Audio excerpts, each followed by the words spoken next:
Christmas lights. Cool. These lights. Better. Yeah, that'll work.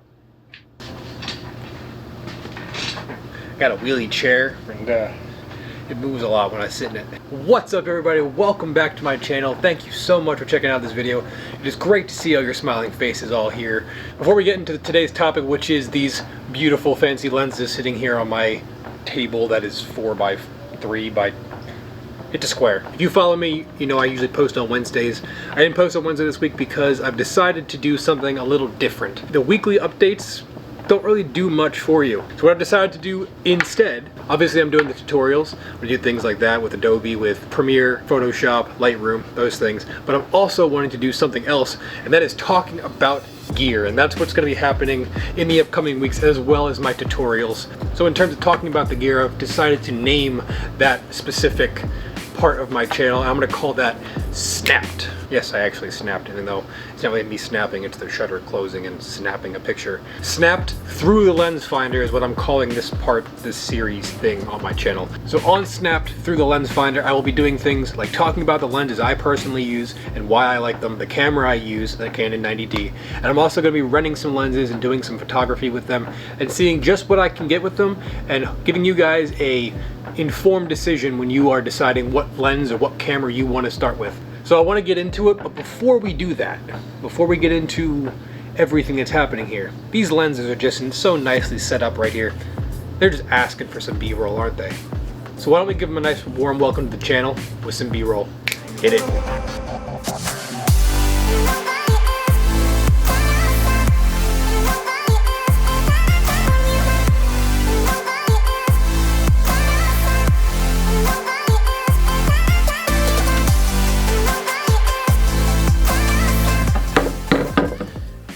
Alright, so on Snapped through the viewfinder, we have the Canon 70-200 f4 and f2.8. Before we get into the shots that these two lenses take, let me talk to you about some of the mechanical things that are different about the two lenses.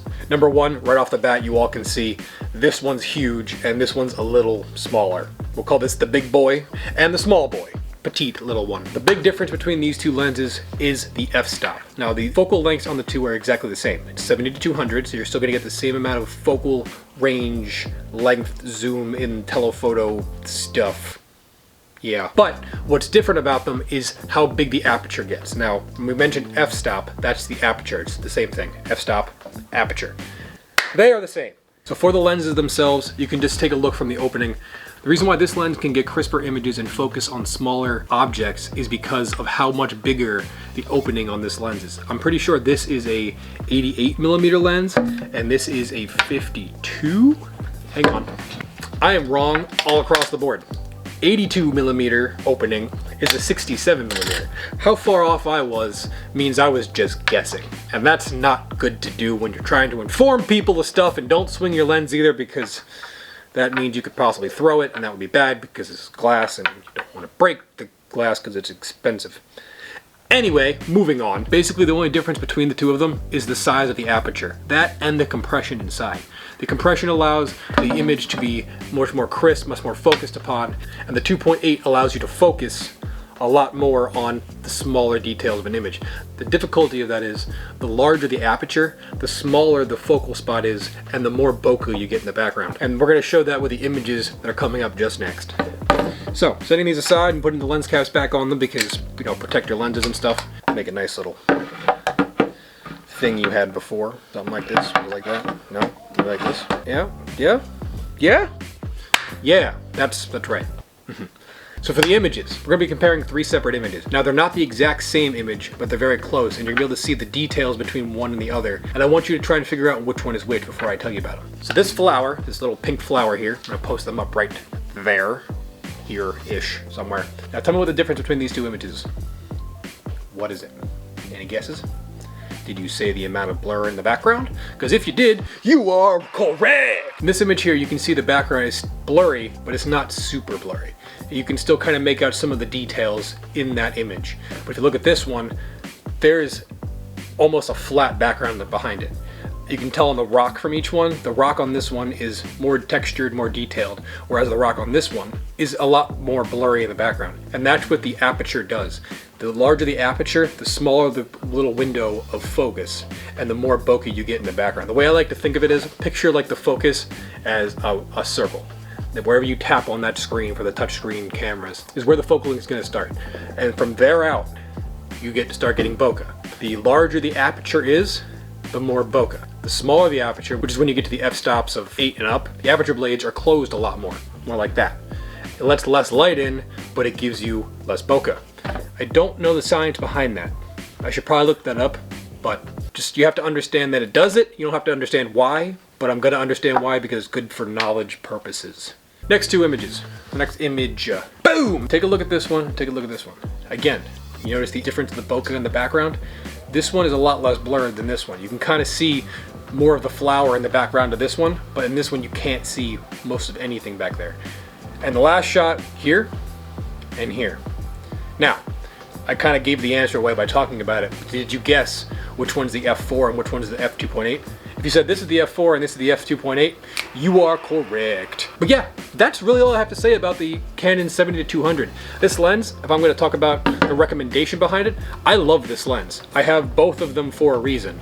They both do a fantastic job of getting pictures done. If I want a picture from a long distance that has more of the background in it, this is the choice. But if I want to get a really crisp image of the foreground object, this is the one to go with.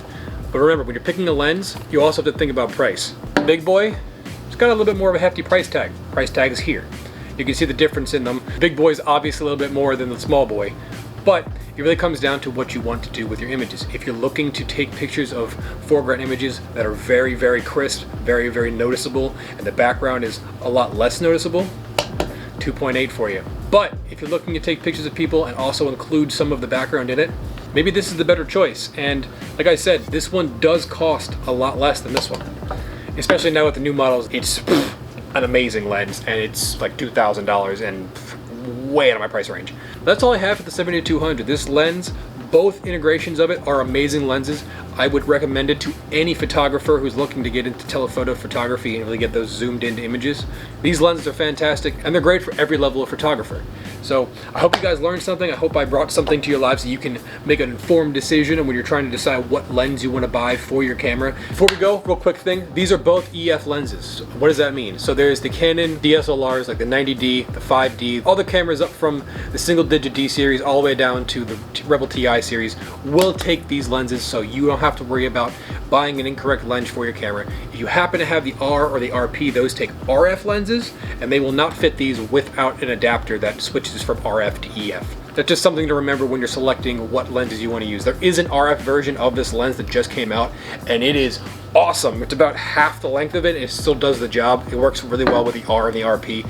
I don't know the science behind mirrorless cameras, but it's insane. Again, thank you guys so much for checking out this video. I hope you enjoyed it. If you did, please click that like button. If you want to see more gear reviews, as well as some tutorials on how to edit your photos and videos, please click that subscribe button. Videos like that will be coming super soon because I don't have anything else to do. So make sure you guys stay safe, stay healthy, and as always, stay groovy. Peace.